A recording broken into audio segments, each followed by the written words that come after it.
Zelenskyy has said that Russia is doing everything possible to block a meeting between him and Vladimir Putin. Speaking in Kiev alongside NATO Secretary General Mark Rutte, Zelenskyy urged Ukraine's allies to impose fresh sanctions on Moscow if it shows no interest in ending the war. He said discussions focused on security guarantees for Ukraine, stressing they must be as strong as NATO's Article 5, which treats an attack on one member as an attack on all. Zelenskyy added that Russia should be pressured into what he called at least a minimally productive position, while making clear that Ukraine is not afraid of direct talks with Moscow's leadership. Listen in to what the Ukrainian president had to say on the issue.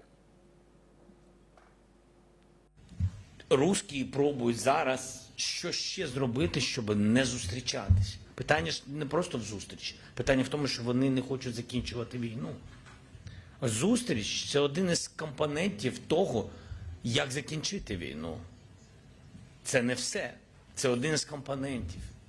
А так як вони не хочуть закінчувати, вони будуть шукати простір для цього.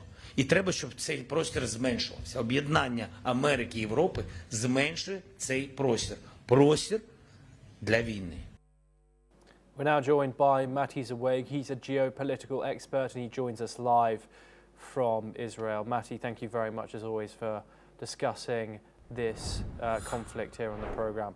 Matti, there's been positivity coming out of this on the diplomatic front, talks of it.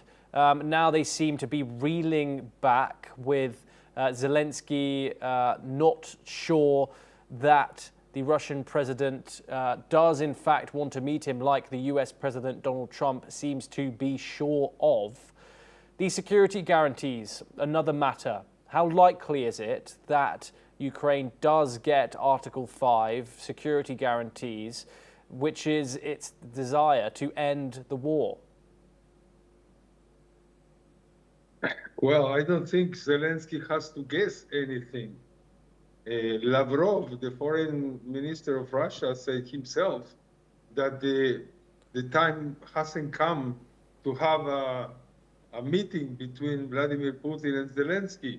And this is also part of a tradition of looking at the Ukrainians as to be a second part of the conflict. Like the conflict is between the big empire of Russia with the big empire of the West or United States. And to give, I've been saying this in all your interviews.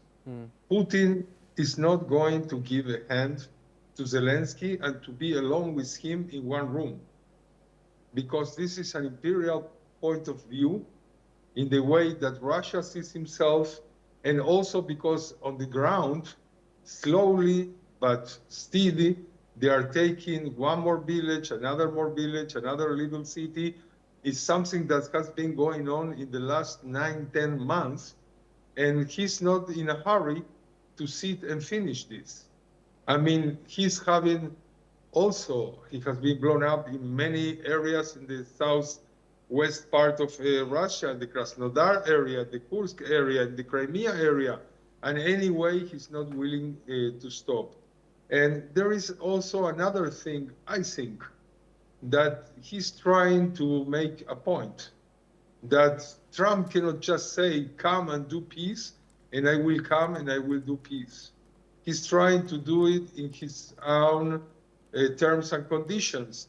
They say that they cannot be in the future part of the NATO, Ukraine, of course.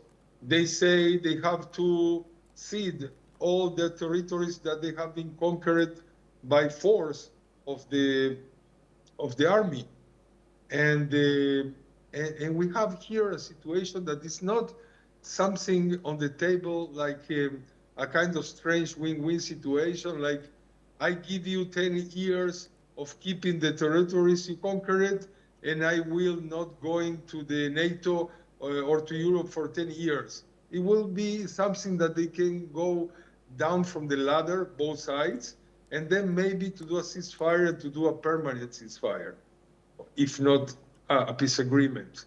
But also this is not on the table now, especially because from the Russian side, they have still to feel that yes, sitting together are going to fulfill all their requirements. Yes, Matti Zaweg, thank you very much for that analysis, and a pleasure for having you on the program.